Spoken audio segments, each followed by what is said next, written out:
Welcome to another edition of Northern Heat. My name is Bob Lennon, President of Thermalwood Canada, host for the show. And today we have Liam Hatheway with us. Hi, Liam. How you doing? Not too bad yourself. Not bad. Yeah. So let's talk. You guys have been kind of building up to a celebration here all year round at Hatheway Ford. So tell us a little bit about what this is all about and what the 75 years means. Yeah, no, we're celebrating our 75th anniversary this year. Myself being fourth generation here. We've been doing a little bit of stuff all year. Had some stuff made, some clothes made. Had a week-long sale and had some people in at the store. Actually had some support from Ford Canada too. Sent us some nice videos and everything. So yeah, no, we're just celebrating 75, celebrating the history of the store. History. Yeah. Let's talk about that. So history, it's been in Bathurst for 75 years. Your great-grandfather, and we were talking about that a while ago, and we're looking back at this poster here, and it's worthwhile talking about because I remember growing up and talking about this, and this, you were just talking about, this was the curling club back in the day when you used to have car shows there.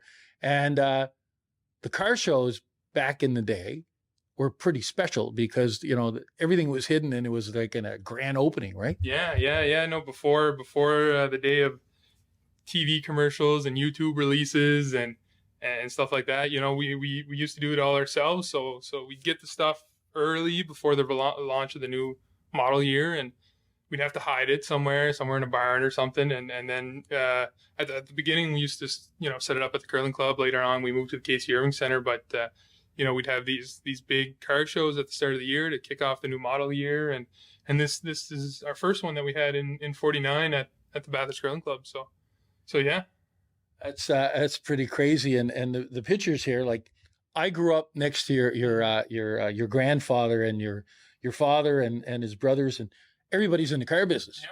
Like, Jimmy and David and Ian and your grandfather and then his father before.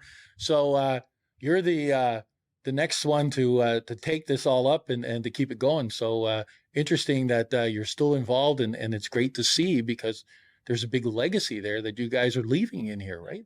And so the legacy of being part of this community, because you've been a big part of the community, right? Yeah. No, that's always kind of been our focus. We're all from here. It's a family-run store.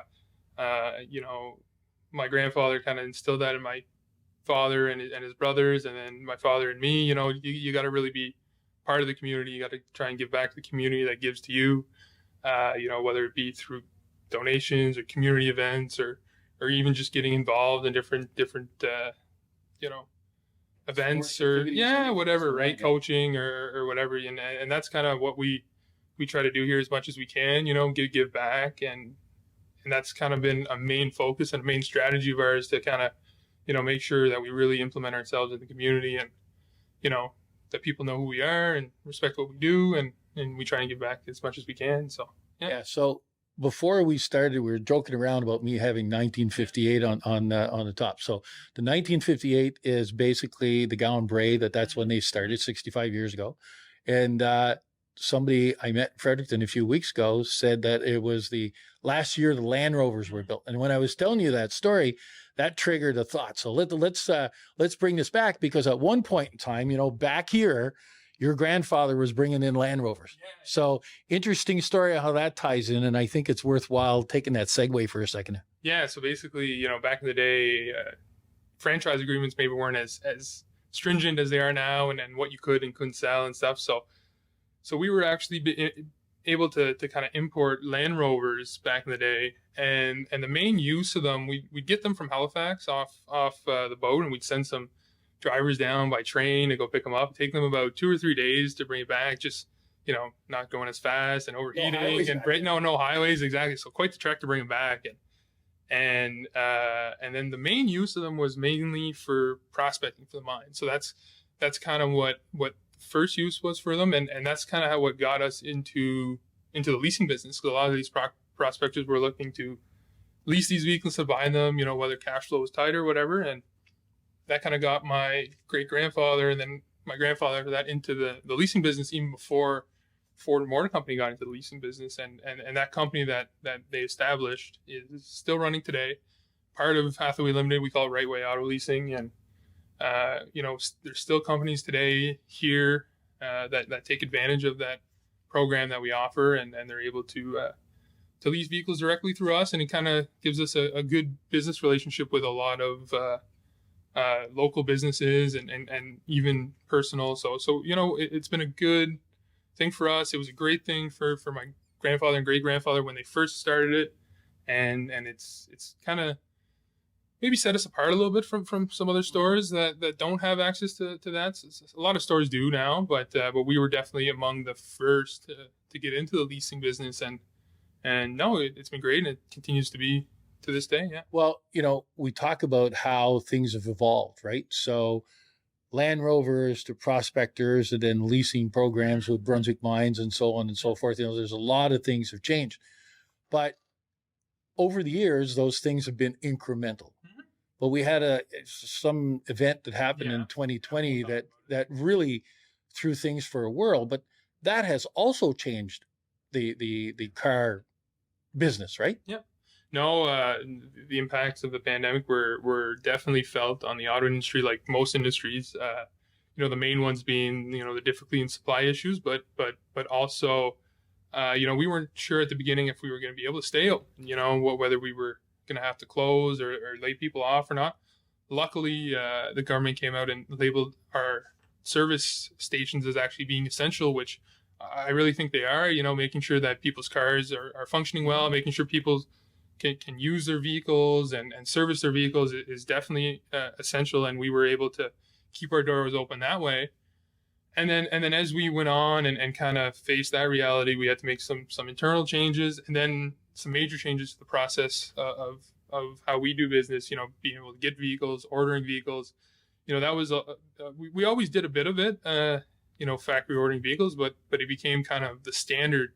And a lot of people had never done that. People were used to coming, trying, buying, and we had to, really reassure people and put people at ease that we're going to work with you. And if you do order this vehicle and you don't like it, we're not going to force you into buying it or anything like that. So, it was really the big thing, I think, was trust when it came to that, making sure people trusted you, that you're ordering the right vehicle for them, that vehicle was going to be what they needed and stuff like that. And then so we had to make changes. We're slowly seeing inventory levels creep up again here, and we're happy for that. People can, and I think people are always going to want to test drive vehicles. Yeah. So I don't think you can go to a fully online buying process for a vehicle. I think it's too major of a purchase. So I'm glad to see that that's coming back. But we learned all these valuable lessons during COVID that we're now implementing into our process. So instead of having to have every sort of vehicle on the yard, well, you need so many that people can try. Yeah. And then from there, you can order the odd vehicle that maybe you don't have in stock. And we have those skills now to be able to do it and explain the process to the customer. And then the customer is able to feel good about that buying process. Yeah. And that also ties in. You mentioned the word trust in there, but that sign that says 75 years, that builds a lot of trust, because if you weren't able to build trust with anybody, you wouldn't have been here for 75 years. So your family has been able to do that all the way through. And now, we're leading into EV cars, like the electric vehicles. And you were telling me that you're getting prepared and changing things as you're going through. Yeah, well, the store's getting ready to do some major investments in the store and in the infrastructure of the store to be able to service and sell these vehicles and making sure that we're able to offer the vehicle that someone wants, whether it be an internal combustion engine vehicle or an electric vehicle. We have the technicians to service them. We have the infrastructure to charge and all that. And we have the knowledge and the sales staff to be able to explain the product and making sure people know what they're getting into. So yeah, I think it's going to be a gradual shift towards EV. And I think Ford Motor Company kind of has the same thing in mind. They're investing big time in EV, but at the same time, they're really pushing their internal combustion engine vehicles as well, and that's kind of, I think, what the store is planning on doing. We're moving towards EV while maintaining our internal combustion engine vehicles and really believing in our internal combustion engine vehicles while preparing for that shift, because I think the shift's going to be gradual. There's going to be electric vehicles, plug-in hybrid vehicles, which are really becoming popular nowadays. We have our plug-in Escape.